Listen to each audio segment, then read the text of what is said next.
Hello students, welcome to La Excellence. Welcome to the session on Economic Survey 2016-17. In this session, we'll be dealing specifically with Economic Survey from UPSC point of view. When I say we are dealing from UPSC point of view, our focus will be completely exam centric, where we will not be looking at certain issues which are not required for us from other exams point of view. For example, when we take an issue which is dealt here, that is universal basic income, there it tries to tell about the positives of it and negatives of it. It tries to go in detail with the factual information and all. But from UPSC point of view, that much detail is not required. We just need to pick some 4 or 5 points which may be helpful for us to write in mains, or some factual data which may be helpful for us to write in prelims. So the focus of this session will be basically about the points that are important from exam point of view. And the second important thing I want to tell you, I would like to assume that in March, if you are watching this video, definitely you would have covered your economic basics. If I start teaching economic survey with economic basics, then the session will go on for at least some 20 to 30 hours. So to reduce the time, to give some practical knowledge about the economic survey, at the same time different type of questions that come from the economic survey, I'll be taking an issue which is there in the economic survey, and I'll try to tell you from economy point of view which chapters you need to read, and within those chapters which topics you should focus. Is that fine? So people who are actually reading the economic survey with the help of PDF, I would say please try to take a white sheet and at least try to write the page numbers and particular lines which are important. One good news before beginning is that this year economic survey is very easy. The number of questions that can be expected in prelims is very less, because most of the economic survey is focused mainly around some examples or analysis. They say this should have happened and it has not happened. Or the other way, they say we are expecting that in next 1 year this is going to happen. So if something was expected and it didn't happen, it is not required. And if they are expecting that in economy something will happen, then also it is not required. The reason is very simple. Most of the people predicted that because of demonetization there will be worst impact on the GDP. But when we look at the current figures given by different organizations, we are doing absolutely fine in terms of GDP. So economy, until and unless we observe the things, we cannot say that this has actually happened or this will definitely happen. Because of that, usually UPSC will never ask you any question where there is expectation. If at all they ask you application oriented question, that is, if inflation decreases, what is the impact on real GDP, or what is the impact on nominal GDP? So these type of questions are usually focused. So let us begin our session by looking at some of these. I'll be releasing this economic survey in at least 3 parts. In the first part, the focus will be on covering the preface and the summary of the book. We will spend more time in the summary mainly because if you can understand the summary properly, it's easy for you to understand the remaining chapters. To be frank, during mains, if you can read the summary and the points given there, it is more than enough for you to write answers in the mains exam. So let's begin by looking at preface of economic survey. So in the preface, when we see The second paragraph actually talks about the background in which the economic survey was actually written.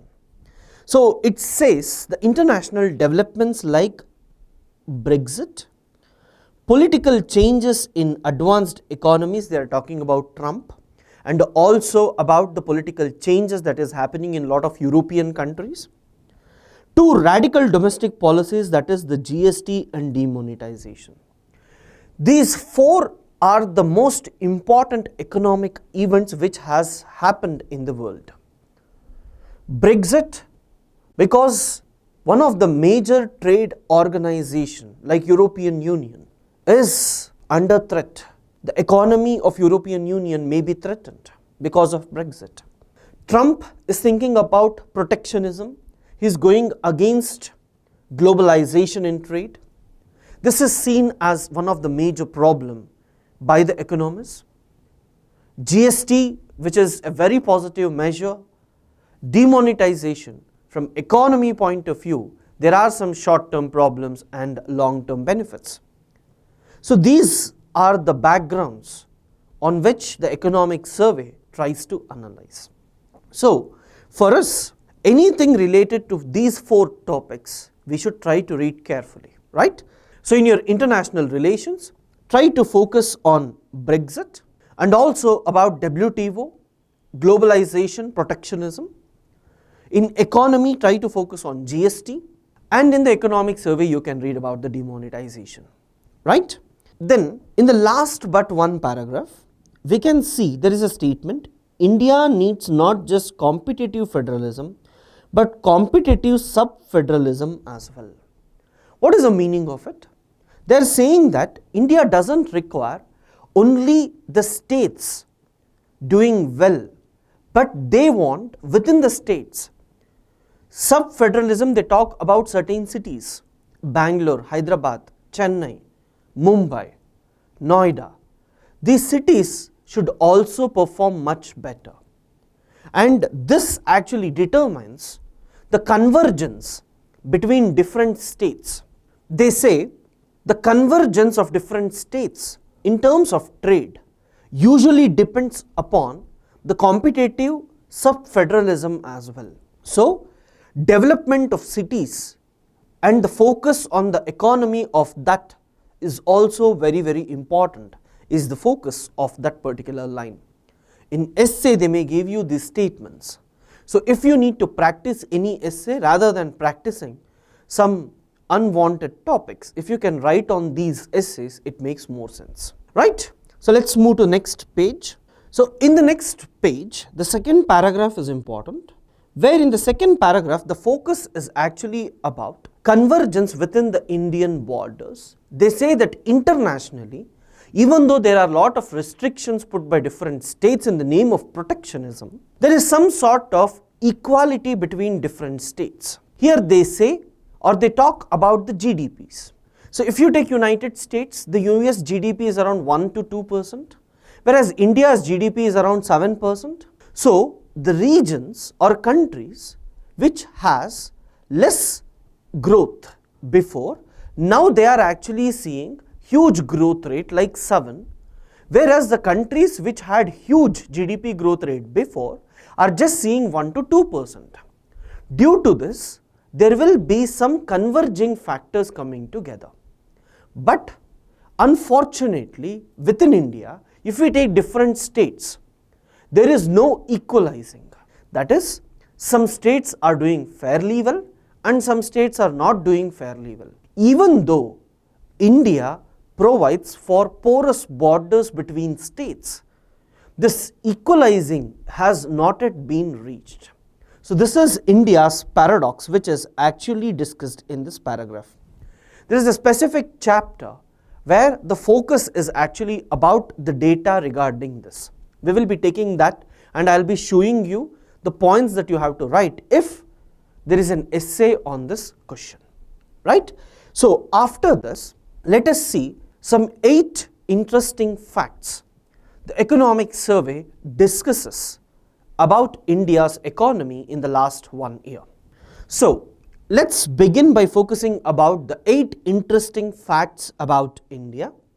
in that the first one is with respect to the passenger traffic from the railway, which says that almost around 9 million people, they commute with respect to work in India. Factual information which you can use it in your mains answers. And then the second one is with respect to biases in perception.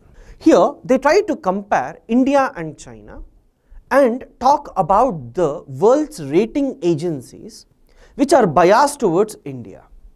They say that when it comes to GDP growth and credit to GDP growth, India is doing fairly well when compared to China.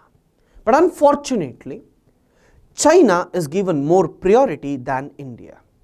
Chinese rank is at A minus, whereas India's is at B minus, and they have not upgraded much at all. So this is where India feels that these rating agencies are biased towards India.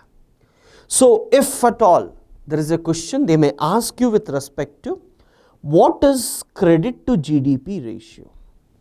So what are the benefits of it or what are the negatives of it? Economy basics, credit to GDP ratio, please try to cover it, right? So then next actually talks about new evidence on weak targeting of social programs. This is a very interesting one, or you can use this to say why direct benefit transfer is very, very important for India at this point of time. This says that in India, almost all the states or districts, they receive equal funds. But the states or districts with more poverty should receive more funds, and the states with less poverty should receive less funds. This is not happening.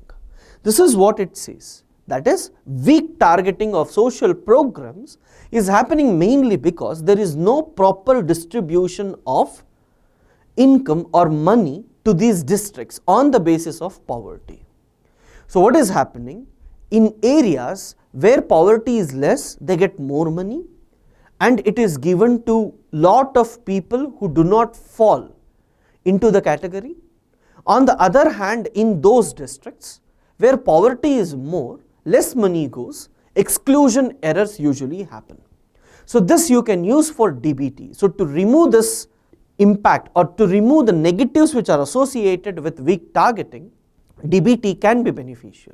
But we should ensure that it is not through district administration, but directly by releasing more funds to the poor people rather than intermediaries, even if it is a governance system like district administration or panchayats, right? After that, it talks about political democracy but fiscal democracy. That is, it actually talks about the number of taxpayers that are present in India. It says for every 100 voters, we have only 7 taxpayers. So this was one of the main reasons why demonetization was respected or demonetization was supported by different people, that it increases the tax base. Whenever you are asked, what is the requirement to increase the tax base? Direct taxes issues with respect to indirect taxes. At that point of time, you can talk about this particular fact, right? So let's move to next point. Then the fifth one actually focuses about India's distinctive demographic dividend. In this, it says that till now, we were actually saying that India's demographic dividend is going to be very much beneficial for us. But the new findings, it says that the peninsular states, which are quite advanced when it comes to the economic development, is going to see the peak of demographic dividend soon. Whereas the hinterland, North India, there you usually see that the demographic dividend is going to continue for longer time. So here it says that India's demographic dividend may attain peak at a much lesser time when compared to other countries. When we take China, when we take any other country in history, their demographic dividend were in favor of them for relatively long period of time. But in India, different states has different demographic dividends given the development in those regions. So this is one important factor that we need to see. Then India trades more than China and a lot within itself. In this, it actually focuses about interstate trade within India. It is not talking about, don't get confused that it is talking about trade outside India. It is talking about intra-state trade. It says that it is almost 1.7 times more than India's external trade itself. So it says GST will help in converging these. It may help to increase interstate trades much further. And they also talk about intra-firms trade may also increase with GST. So some points of this sort, whatever they have used later, is being given here. The detailed explanation of each one of this is present later, but I am just telling you that every point of this is important, so that once when we take these topics in detail later, it will be easy for you to understand them, right? So next, then it talks about the divergence within India. You can expect a question about regional inequality, where they are focusing about health, income or any factor with GST. What are the benefits that we are going to achieve in all these sectors? So please be careful about the factual information that you need to present in your answer. Then at last it talks about the property tax potential unexploited. It says that potentially we are getting only between 5% to 20% of the property taxes. Remaining we are not usually getting, so there is potential to increase the tax rate. This also will be seeing in further slides, right? So next, let's move to the first chapter of economic survey, that is summary. I'll be highlighting the points which are required from mains point of view and also prelims point of view. Later, when we take that subsequent chapters, we will be seeing the facts that will actually help us in writing more if it is given for essay. From mains point of view, where you have to write 100 to 150 words, this is easy and simple. But when it comes to essay, where you need to argue with facts, subsequent chapters become important, right? So let's begin with the first chapter itself. So in the first chapter, in the first page, there is nothing much to see. But in the second page, they actually talk about again the important points of Brexit, US elections, GST and demonetization. So the second paragraph is completely about demonetization. You will be knowing about the factual informations. November 8th, what happened till December 30th, all this were clearly known. Then 1.4 actually talks about different measures taken by the state to curb black money. Here, this time there can be a question about measures taken by the state.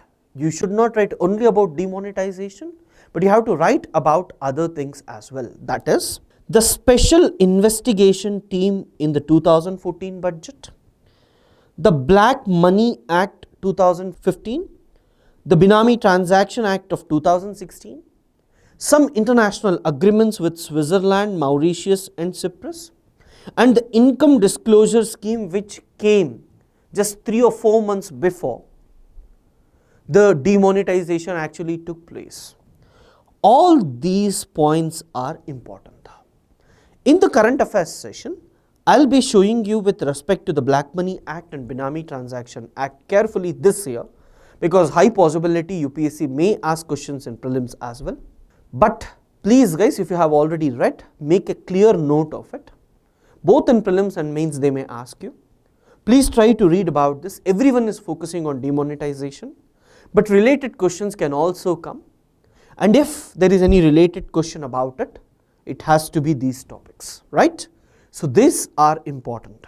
So the next important point that we have to see is with respect to 1.8. So in this 1.8, it actually focuses about the short-term cost of demonetization. Most of us after demonetization have our own opinion about demonetization, where we may feel that yes, there were positives, no, there were a lot of negatives. Few people say short-term negatives, long-term benefits. We have our own opinion, and different newspapers also had their own opinion. But from the exam point of view, we have to always focus from the government point of view, which actually feels that yes, there may be short-term problems, especially with respect to GDP. But they say it will have minimum impact because the informal activity where cash transactions are usually more is recorded in the GDP only through formal sectors, and the formal sectors have done fairly well, and there is no much impact on the formal sectors.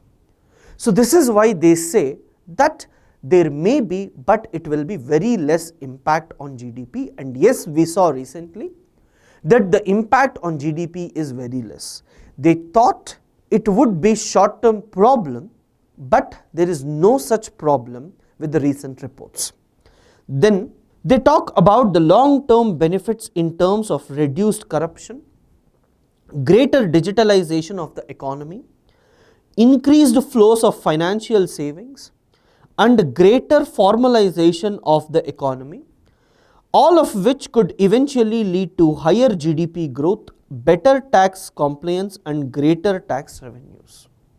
So this is very, very important from mains point of view. These two, short-term and long-term benefits. Anyways, long-term benefits is very difficult for us to predict at this point of time. We know that from last 2 years, whenever UPSC is asking any question with respect to the government schemes, they are very direct and they ask directly from the books and the reports. So high possibility that you may get a direct question about demonetization as well.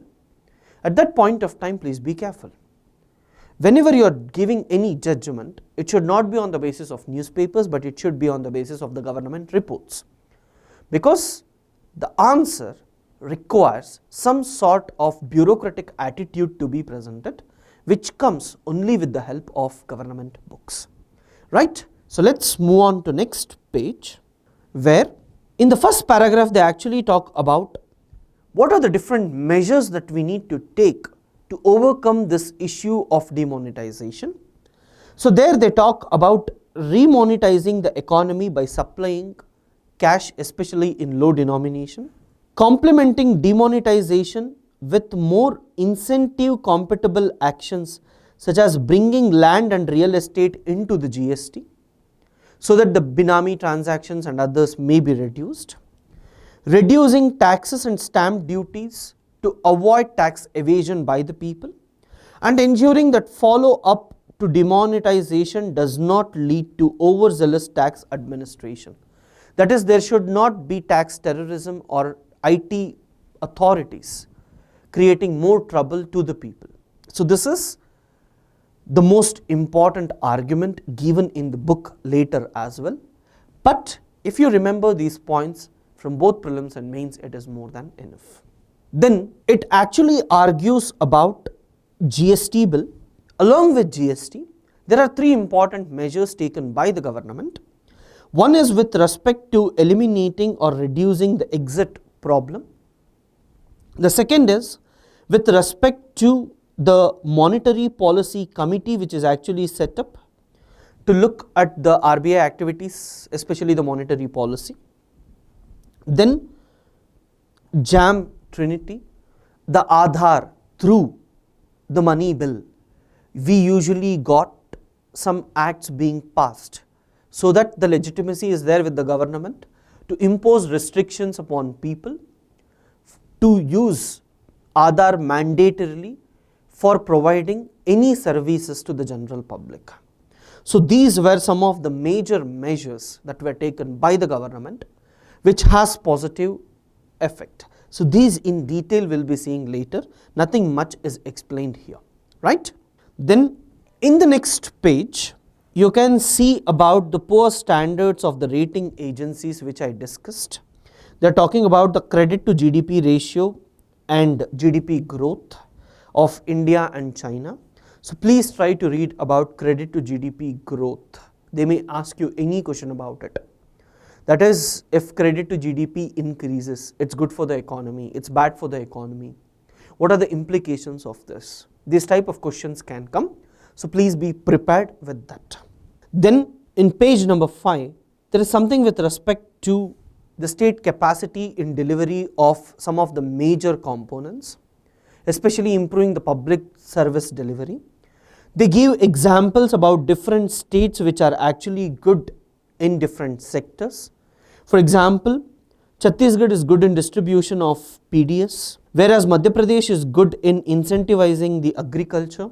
Power sector reforms is good in Gujarat, and the social programs effectivity in Tamil Nadu. But unfortunately, there is nothing much in the health sector across the world. We need to work on it, is what the economic survey tries to talk. So here they talk about improving the public service delivery. In governance and ethics paper, these are important. Examples will always help you to score more marks. Then in the next page, the most important one is with respect to the twin balance sheet problem.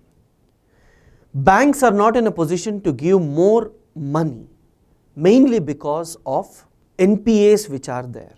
On the other hand, corporates also have huge debts where investment is not coming from them. Both private investments and bank loans have reduced. Due to this, investments has reduced a lot in the country. This is explained in a specific chapter about the twin balance sheet syndrome of India. And it has tried to tell you what are the measures that needs to be taken to come out of it. So we'll be seeing there some additional points that are required. Next, we have to focus on the most important concept within economic survey, that is with respect to GDP and inflation. Is there any relationship between GDP and inflation is the question. Here we have to read about some topics like what is real GDP, what is nominal GDP, how is real GDP different from nominal GDP, how is real GDP measured, how is nominal GDP measured, where does inflation fit in. In the last one financial year, inflation in the country has reduced. Because of this, what is the impact on real GDP? Or what is the impact on nominal GDP? So these type of questions can actually come in the exam with respect to GDP and inflation. So my request to you is, please try to read everything with respect to real GDP, nominal GDP, inflation, the relationship between these three, and most importantly, we need to look at GDP deflator. That is, usually we are not interested in reading about nominal GDP at all. Everyone will be focusing on real GDP. But when the GDP deflator has been subjected to unusual measurement uncertainty, then we have to look at nominal GDP. And then in the next page, they actually talk about WPI and CPI inflation.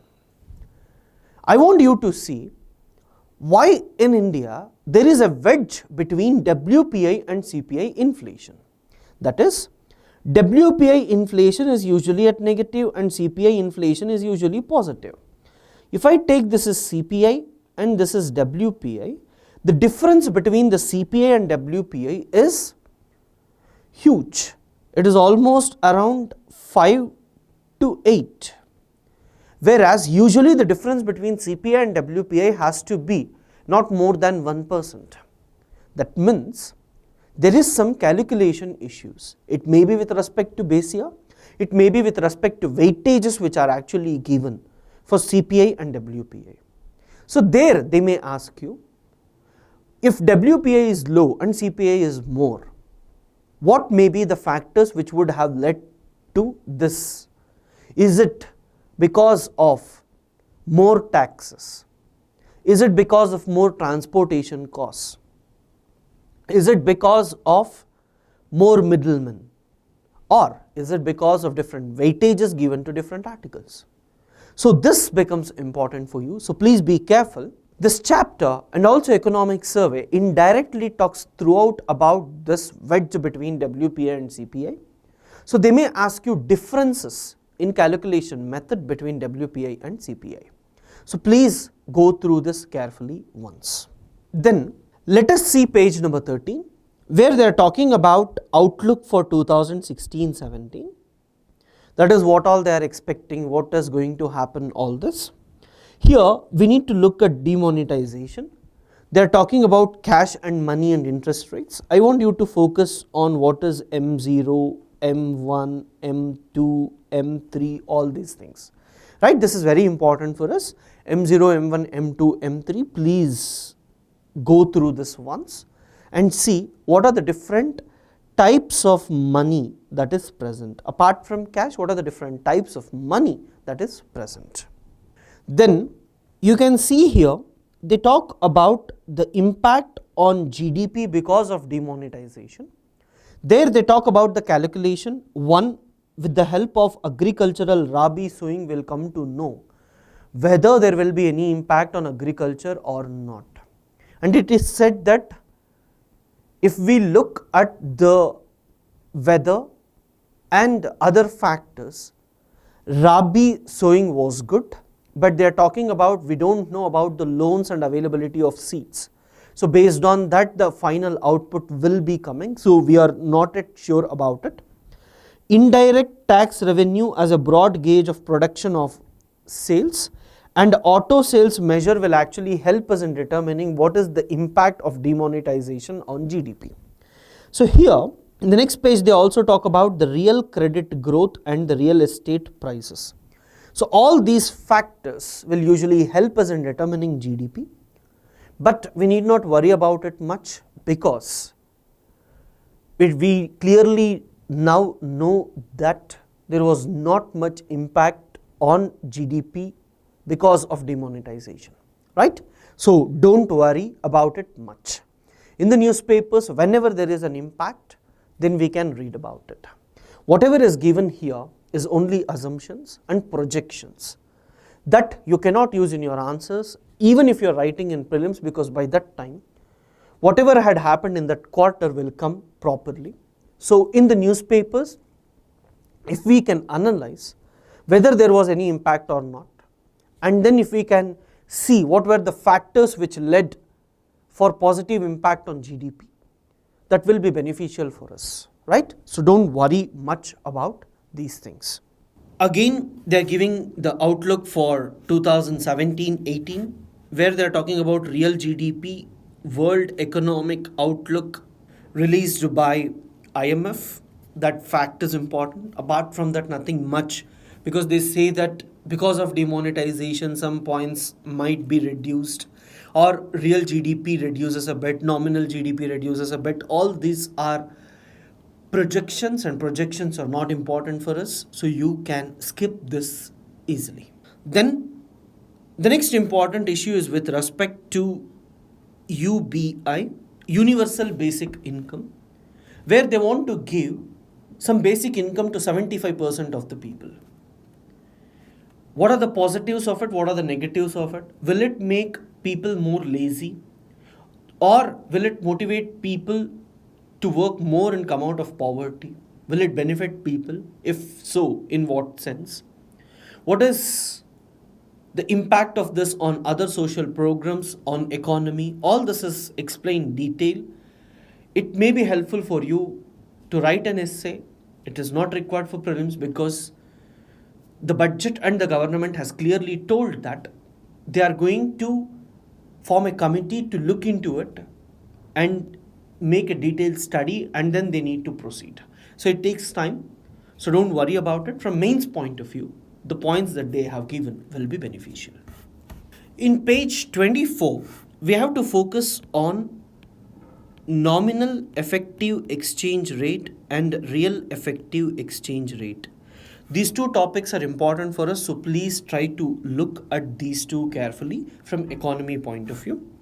In the next page, the trade policy is very, very important, where they're talking about Brexit, US elections, and India should think of opening its market, and what is the impact of Brexit on India.